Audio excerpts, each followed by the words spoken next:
शिक्षक साथियों, एक बार HRSB education and motivation YouTube channel पर आपका फिर से स्वागत है। जैसा कि साथियों, निष्ठा प्रशिक्षण कार्यक्रम NCERT के द्वारा चल रहा है, जिसका तीसरा साइकिल 16 नवंबर 2020 से प्रारंभ होकर के 30 नवंबर 2020 तक चलने वाला है। जो मॉड्यूल 7, मॉड्यूल 8, मॉड्यूल 9 शिक्षक साथियों को कंप्लीट करना होगा। जो कि मॉड्यूल 8 के अंतर्गत पर्यावरण अध्ययन का शिक्षण शास्त्र के बारे में बताया जाएगा, जो निष्ठा ट्रेनिंग के अंतर्गत मिलेगी। साथियों, अगर इस YouTube चैनल पर पहली बार जुड़े हुए हैं तो सबसे पहले इस चैनल को सब्सक्राइब कर लें, ताकि निष्ठा प्रशिक्षण कार्यक्रम से जुड़ी हुई अपडेट्स आपको मिलती रहें। तो साथियों, ज़्यादा समय न लेते हुए प्रश्नोत्तरी गतिविधि सहित इस वीडियो में आपको संकलित सारे क्वेश्चंस मिल जाएंगे, जिसे इस वीडियो को 3 पार्ट में डिवाइड किया गया है, जिसमें निष्ठा ट्रेनिंग मॉड्यूल 8 का इंट्रोडक्शन पहले दिया जाएगा, फिर गतिविधि आधारित प्रश्नों को, और तीसरा प्रश्नोत्तरी आधारित अंतिम भाग में पूछे गए प्रश्नों को। जो 10 क्वेश्चन आते हैं, उन क्वेश्चनों को इस वीडियो में सम्मिलित किया गया है। तो इसके पहले आपको इंट्रोडक्शन में बता देना चाहूँगा साथियों कि हम पर्यावरण अध्ययन के बारे में आज जानेंगे। जब पर्यावरण आया था तो green house effect, ozone layer, प्रदूषण, इस तरह के टॉपिक आए थे। इस प्रकार से सन 2005 में राष्ट्रीय पाठ्यचर्या आई, जिसमें विज्ञान और सामाजिक विज्ञान के बीच के गैप को दूर करने का प्रयास किया गया। और ये जो 2020 की एजुकेशन पॉलिसी, नई शिक्षा नीति आई,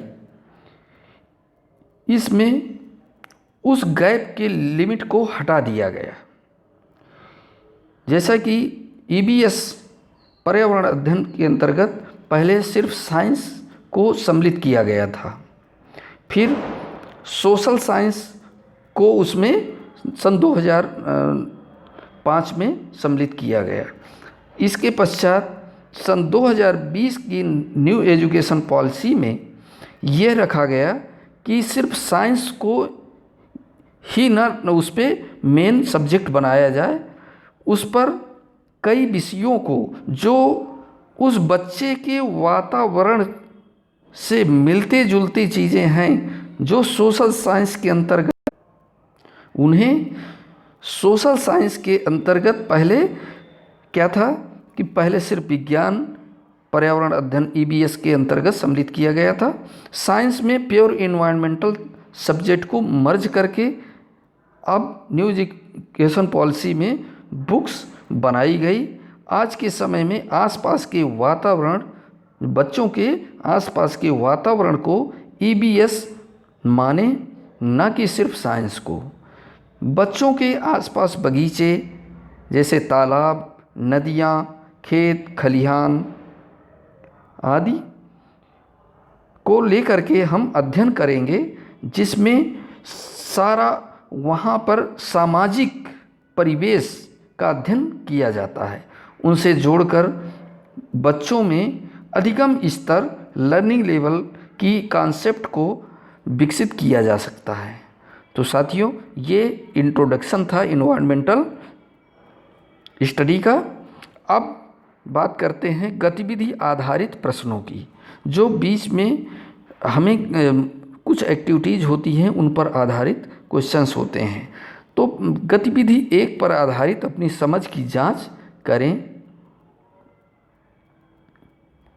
इसके पश्चात जैसे कि गतिविधि 1 में स्वास्थ्य शिक्षा पर्यावरण अध्ययन में एक विषय के रूप में शामिल है। यहाँ पर साथियों, गतिविधियों में सही और गलत हमें देखना है कि कौन सा सही है और कौन सा गलत है। 2 ही ऑप्शन रहेंगे।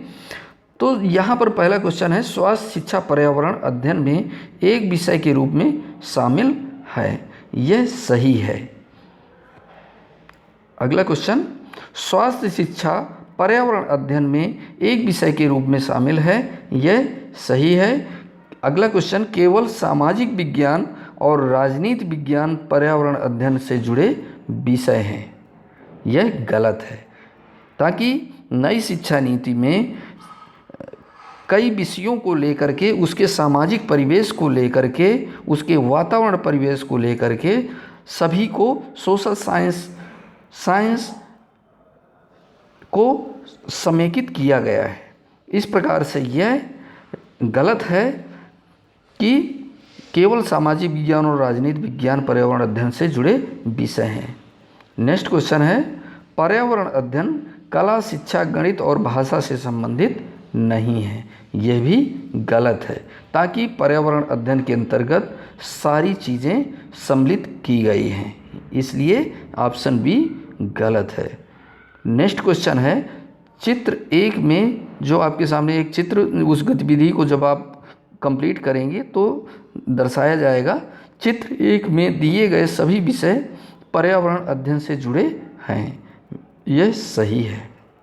यह आपको स्कोर सामने प्रदर्शित होगा 4/4, ताकि 4 क्वेश्चन में चारों आपके करेक्ट हुए। अब जैसा कि साथियों, गतिविधि 4 मॉड्यूल 8 वातावरण का अध्ययन से संबंधित शिक्षण की गतिविधि 4 पर यहाँ पर प्रश्नोत्तरी पूछे जाएंगे, जो अपनी समझ को हम देखेंगे कि क्या हमने इस गतिविधि पे सीखा। तो देखते हैं, सही या गलत 2 ही ऑप्शन आएंगे क्वेश्चन में, उनमें से सही या गलत हमें चेक करना है।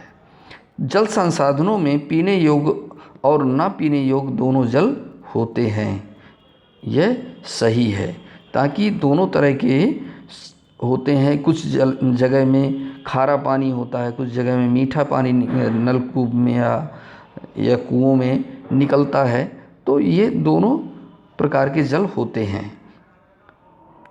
जल संग्रहण इकाइयाँ केवल मानव निर्मित हैं, ये गलत है। क्योंकि जल संग्रहण इकाइयाँ प्राकृतिक निर्मित भी हैं, क्योंकि नलकूप, तालाब वगैरह ये क्या हैं कि मानव निर्मित नहीं हैं, इसलिए ये गलत विकल्प है। सभी जल भंडारण इकाइयाँ जल संसाधन, ये गलत है। जल संसाधन प्राकृतिक और मानव निर्मित दोनों हैं, यह बिल्कुल सही है। ताकि मानव निर्मित भी हैं और प्राकृतिक निर्मित भी हैं। जल संसाधन भंडारण इकाइयाँ हैं, सभी जल संसाधन जल भंडारण इकाइयाँ हैं, सही। ये 5 क्वेश्चन पूछे गए और पाँचों के ये विकल्प आए और आपने जवाब दिया, उसका स्कोर 5/5, मतलब 5 पे 5 क्वेश्चन आपके सही हुए। साथियों, जैसे कि मॉड्यूल 8 पर अंतिम भाग में पूछे गए 10 क्वेश्चन की प्रश्नोत्तरी यहाँ पर आपको बताए जाएंगे, जिसमें से 10 में से 10 क्वेश्चन आपको यहाँ मिल जाएंगे, जो आपको उसको कंप्लीट करने में, कोर्स कंप्लीट करने में सहायक होंगे। तो साथियों, चेक करते हैं। कक्षा 1 और कक्षा 2 में पर्यावरण अध्ययन अलग विषय के रूप में पढ़ाया जाता है। विकल्प बी, पढ़ाना संभव नहीं है, किसी भी तरह से नहीं पढ़ाया जाता है। ऑप्शन डी, भाषा और गणित के साथ पढ़ाया जाता है। बिल्कुल सही है कि कक्षा 1 और 2 में पर्यावरण अध्ययन भाषा और गणित के साथ पढ़ाया जाता है। नेक्स्ट क्वेश्चन है, प्राथमिक स्तर पर पर्यावरण अध्ययन के सिखाने सीखने के उद्देश्यों में शामिल नहीं किया जाता है। विद्यार्थियों को वैज्ञानिक नियम याद करने में मदद करना। विद्यार्थियों को वैज्ञानिक नियम याद करने में मदद करना प्राथमिक स्तर पर पर्यावरण अध्ययन के सीखने के उद्देश्य में शामिल नहीं किया जाता है। नेक्स्ट क्वेश्चन, विभिन्न मापदंडों के लिए विद्यार्थियों की सीखने की प्रगति और उनके स्तरों का पता लगाने के लिए निम्नलिखित विकल्पों में से कौन सा सबसे उपयुक्त है? मौखिक परीक्षा, वर्कशीट, रूब्रिक्स, मापदंडों का सेट, लिखित परीक्षा। तो साथियों, मापदंड विद्यार्थियों की सीखने की प्रगति के लिए रूब्रिक्स पद्धति, मापदंडों का सेट प्रचलन में है और वही लागू होता है, अनुप्रयोग में आता है। इस प्रकार से रूब्रिक्स मापदंडों का सेट करेक्ट होगा। नेक्स्ट क्वेश्चन, पर्यावरण को सुरक्षित रखने वाले तीन राह हैं। रिजर्व आरक्षित करना, रिव्यू कम करना, रिसाइकिल पुनः चक्रित करना, रिसाइकिल करना। जैसे पर्यावरण में प्लास्टिक देखते हैं कि उसको रिसाइकल के द्वारा उसको रीयूज में लिया जाता है, तो यहाँ पर रिड्यूस कम करना, रीयूज पुनः उपयोग करना, रिसाइकिल पुनः चक्रित करना, यह पर्यावरण को सुरक्षित रखने वाले 3 R हैं जो बहुत ही महत्वपूर्ण घटक हैं। निम्नलिखित में से कौन सा पर्यावरण अध्ययन शिक्षण अधिगम के अनुरूप नहीं है? प्रत्येक बच्चा अपनी पाठचर्या का सृजन करता है। बिल्कुल सही है कि कौन सा पर्यावरण अध्ययन शिक्षण अधिगम के अनुरूप नहीं है। प्रत्येक बच्चा अपनी पाठचर्या का सृजन करता है। प्रत्येक बच्चा अपने तरीके से अद्वितीय है। प्रत्येक बच्चे को प्रश्न पूछने का अधिकार है। प्रत्येक बच्चा अपने ज्ञान का सृजन स्वयं करता है। प्रत्येक बच्चा अपनी पाठचर्या का सृजन करता है कि किस प्रकार से उसको अपनी पाठचर्या में सम्मिलित करना है। निम्नलिखित में से कौन सा बच्चों के बीच व्यक्तिगत सामाजिक गुणों को बढ़ाने में मदद करता है? ऑप्शन ए करेक्ट है, कक्षा में सहयोगी और सहकारी रूप से सीखने को बढ़ावा देना। अगला क्वेश्चन साथियों, प्राथमिक स्तर के पर्यावरण अध्ययन की पाठचर्या में होना चाहिए। देखिए ऑप्शन, आसपास की चीज़ों की जांच पड़ताल करने के अवसर उपलब्ध करवाएं, क्योंकि पर्यावरण अध्ययन के अंतर्गत आसपास के चीज़ों को लेकर के ही बनाया गया है। नेक्स्ट क्वेश्चन, पर्यावरण अध्ययन जिसे बढ़ावा नहीं देता है, किस चीज़ को इन्वायरमेंटल स्टडी बढ़ावा नहीं देता है? EVS, पूछताछ और जांच पड़ताल, बहुत सवाल पूछना, परिभाषाओं को याद करना। पर्यावरण अध्ययन में ज़्यादा परिभाषाओं का उल्लेख नहीं है। इस परिभाषाओं को याद करना ये पर्यावरण के अध्ययन में बढ़ावा नहीं देता है। ऑप्शन करेक्ट है। राष्ट्रीय पाठचर्या की रूपरेखा के अनुसार पर्यावरण अध्ययन के लिए कौन सा वाक्यांश सही है? पर्यावरण अध्ययन की प्रगति अंतर विषयक है। दूसरा ऑप्शन मैंने लगाया साथियों। निम्नलिखित में से कौन सा कथन पाठचर्या संबंधी अपेक्षाओं और सीखने के प्रतिफलों के बारे में सही है? प्रत्येक कक्षा के लिए सीखने के प्रतिफल अलग अलग होते हैं। बिल्कुल सही है कि हर एक कक्षा में हर एक विषय में अलग अलग प्रतिफल होते हैं। इस प्रकार से सेकंड ऑप्शन करेक्ट होगा।